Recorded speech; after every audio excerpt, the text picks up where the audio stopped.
I don't know why I'm writing this down. Maybe it's to warn others. Maybe it's because I need to convince myself it was real. I've always heard the rumors about echoing woods, how people go in and never come out. But I thought it was just a story, something parents told their kids to keep them from wandering too far. I didn't mean to go in there. My car broke down a mile outside the forest, and my phone had no signal. It was getting dark, and I thought cutting through the woods would save me time. Getting back to the main road, big mistake. The trees were tall, gnarled things, their branches like skeletal hands clawing at the fading light. The deeper I went, the quieter it got. No birds, no rustling leaves, just the crunch of my boots on the dirt path. I told myself it was fine, that I would be out in no time. But then I heard it, a whisper,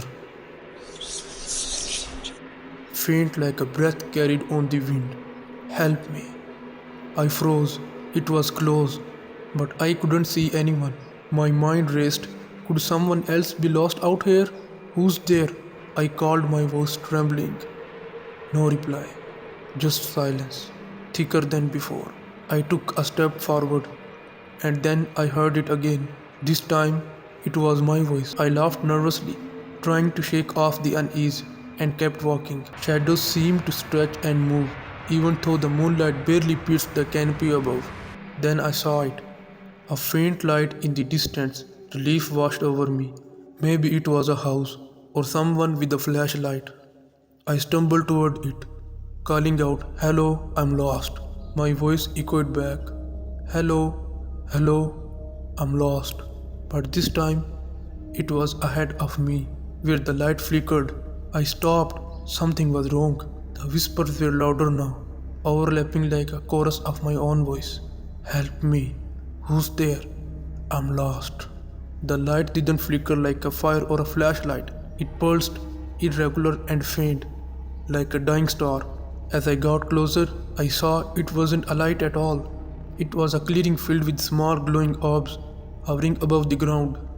Each orb pulsed in sync with the whispers, and as I stared, I saw faces in them, distorted, ghostly faces, mouthing the words I'd heard. One of the faces looked like mine. I stumbled back, my mind reeling. That's when I saw them, shadows, barely distinguishable from the trees. Stepping closer, their forms were human-shaped, but wrong.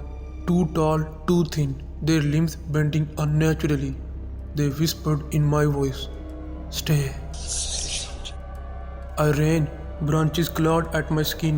Roots seemed to reach up to trip me, but I didn't stop. The whispers grew louder, closer, until they weren't whispers anymore, but screams. My screams. I could feel something cold on the back of my neck, something breathing down my spine.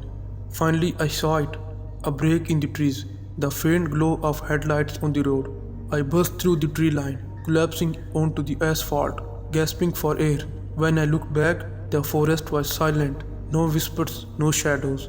I don't know how I got out. People say I was lucky, but I've changed since that night. Sometimes, when I'm alone, I hear whispers, faint, familiar whispers, and in the mirror, I see a shadow that doesn't belong to me. The forest let me go, but I don't think it's done with me yet.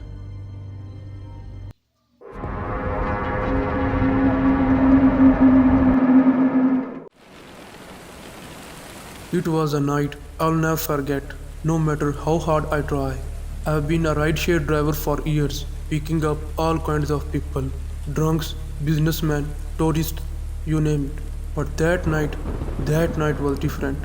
The rain came down in sheets, so heavy, it blurred the world outside my windshield.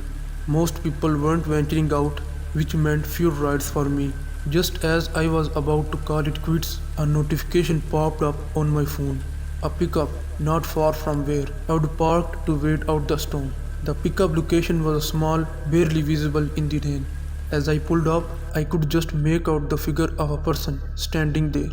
They were dressed in a long, dark coat, the hood pulled low over their face. I rolled down the window slightly.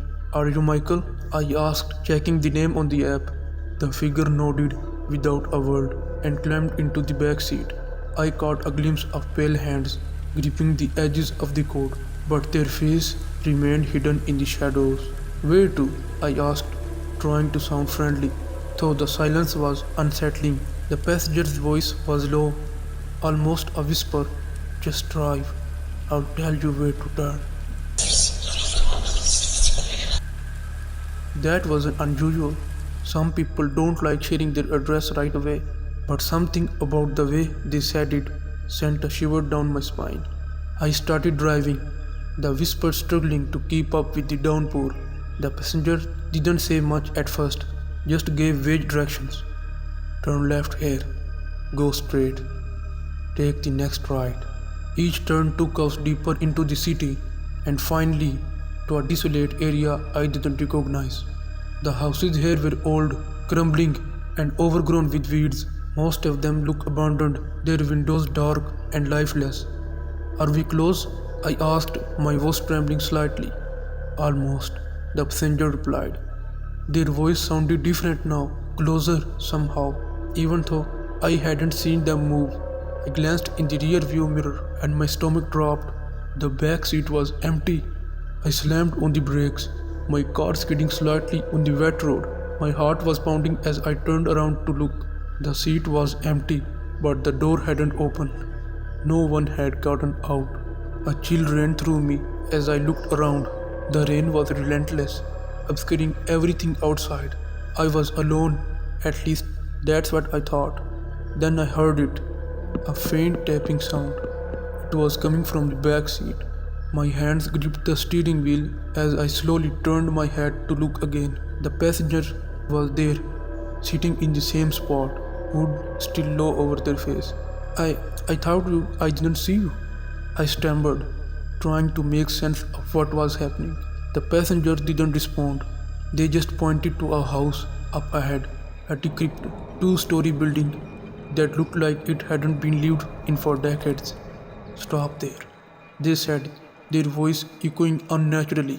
I didn't want to, but my hands seemed to move on their own, guiding the car to a stop in front of the house. The passenger opened the door and stepped out into the rain. For a moment, I thought it was over, but as they turned to walk toward the house, I saw their face for the first time. Gaunt, pale, with hollow eyes that glowed faintly in the darkness. I couldn't move, couldn't breathe. They stopped at the front door, turned back to look at me, and smiled. It wasn't a human smile. It was too wide, too unnatural, stretching their face in ways that shouldn't have been possible. And then they vanished. I didn't waste a second. I threw the car into reverse and sped away, the tires screeching on the wet road. My heart didn't stop racing until I was back in the city, surrounded by street lights and people. When I checked the rideshare app later, the ride wasn't locked. There was no record of the pickup, no payment. It was as if it had never happened. But every now and then, when it rains, I hear a faint tapping sound in the back seat, and I swear, in my rear view mirror, I can see a figure sitting there, hood pulled low, waiting for me to take them home.